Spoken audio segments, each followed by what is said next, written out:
Okay, well, today we come back to our friend René Descartes. And what we're doing is tracing the line of thought in his meditations, where he has 6 meditations. The theme of the first is simply, I doubt, where he is recognizing the kinds of problems which have given rise to the skepticism of that day, as well as of earlier centuries. The lack of indubitable certainty.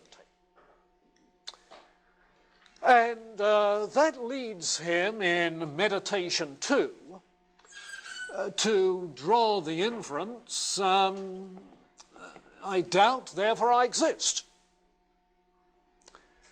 And I exist as a thinking, doubting thing. That will lead in meditation 3 to the further assertion that God exists. In meditation 4, to talk about the reliability of reason and the problem of error.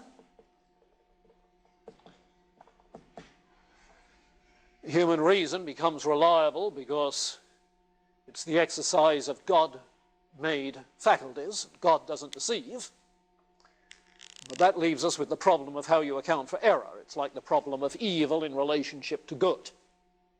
Okay.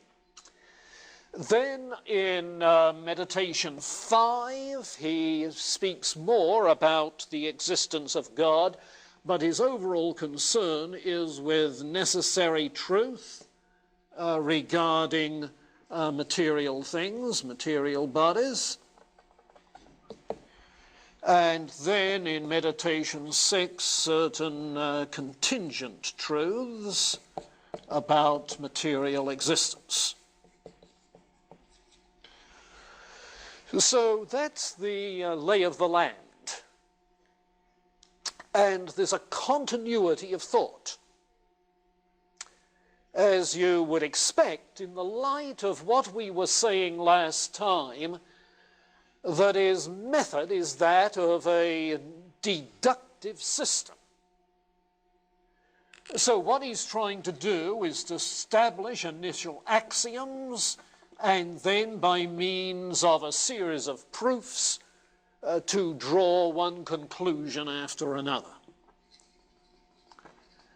So you have an extended chain of reasoning which runs in linear fashion all the way through the meditations. This is not a series of independent topics. It's a logically deduced system of thought. Okay? Now, last time, of course, we were talking around what he did in first meditation. And our concern today initially is with meditation 2, then with 3, perhaps 4. And it's in meditation 2 that he pulls, as you can see, that famous thing which is so often quoted, I think, therefore I exist. And people have tried to parody that ever since by substituting something for thinking. I feel, therefore I exist. I heard somebody parody it in the attitude of Jean-Paul Sartre, whose autobiographical piece was entitled Nausea. I vomit, therefore I exist. And after all, as I commented last time, if ever you've been seasick, you don't doubt your existence. You'd like to, but you don't. But in any case, for Descartes, it's I think or I doubt, therefore I exist. That is to say, the initial axiom is right there in the first meditation. So the very exercise of clearing away the underbrush of things that can be doubted established the intuitively obvious fact that I doubt. And if you doubt that, then obviously you doubt. It's sort of almost a necessary truth. To question it is asserting it. To deny it is impossible. So a necessary truth there. But as he reflects on that premise, he notes that doubting is just one form of thinking.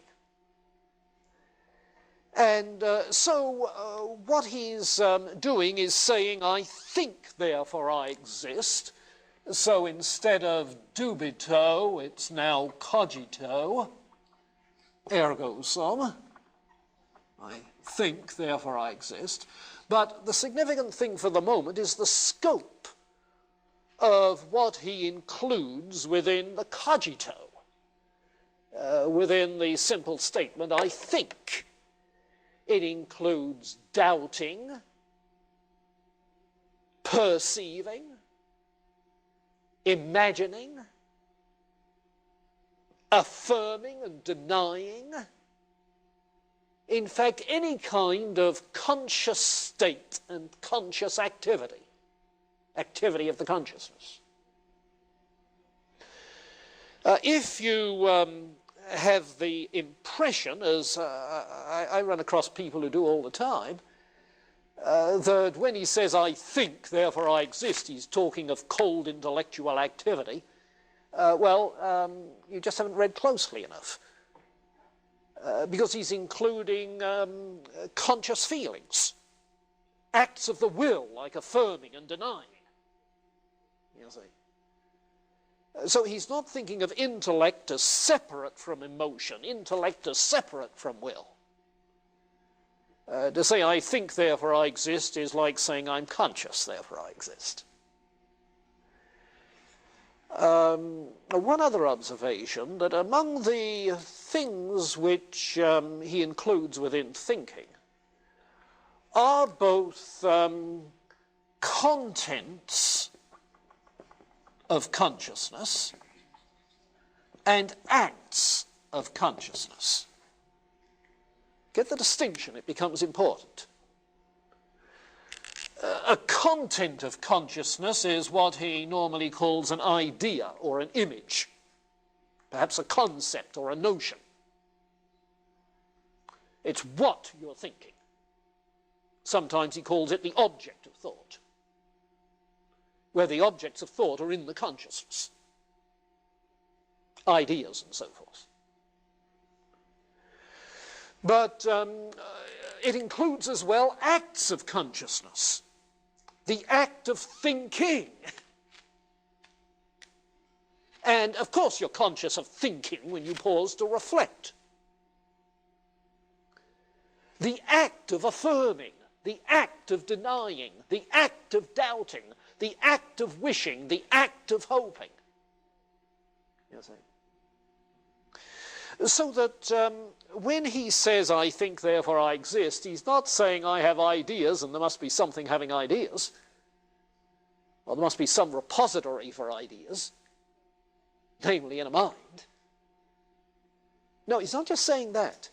He's saying there must be an agent that acts in various conscious ways. An agent of thought. An agent that wills, an agent that hopes, an agent that doubts. Because what we're aware of in self-consciousness is of activities, not just the contents, the objects of consciousness, the ideas. And as we'll see, that distinction becomes pretty crucial in response to some of his later critics. But this, I doubt, I think, described in this extended way, all of it is intuitive. That is to say, it's not something which is inferred, known indirectly via some proof or some other step. It's known directly by introspective awareness in self-consciousness, quite independently of any sense perceptions or awareness of external things. Introspectively, looking within, I become aware of this. Whether or not I'm in touch with anything in an external world. It's not mediated through sense perception. It's not mediated through our own bodily awarenesses. These are simply mental awarenesses. You see, mental awarenesses. He doesn't prove, he thinks he cannot prove that he even has a body until meditation 6. Because he has no way of proving the existence of any material things logically until that point, having begun where he began with complete skepticism, complete doubt, you see. So he's talking of consciousness, not of material qualities, physical properties, but of mental qualities, mental properties, okay, unrelated to the physical senses.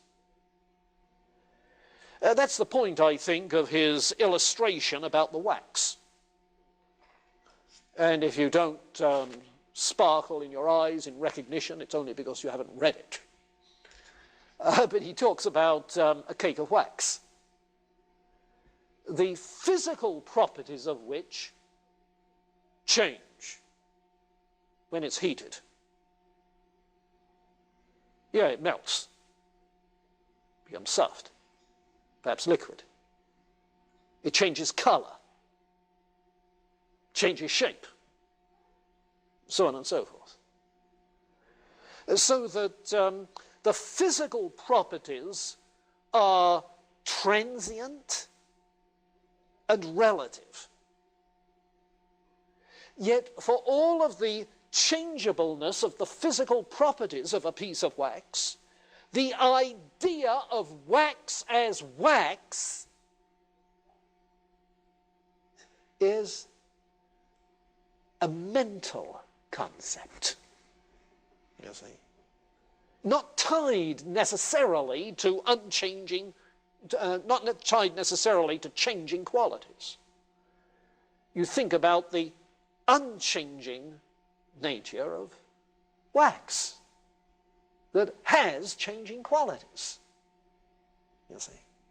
His point is that that which is immediately before the consciousness is not the physical qualities, but the, in that case, the idea of wax, which is not reduced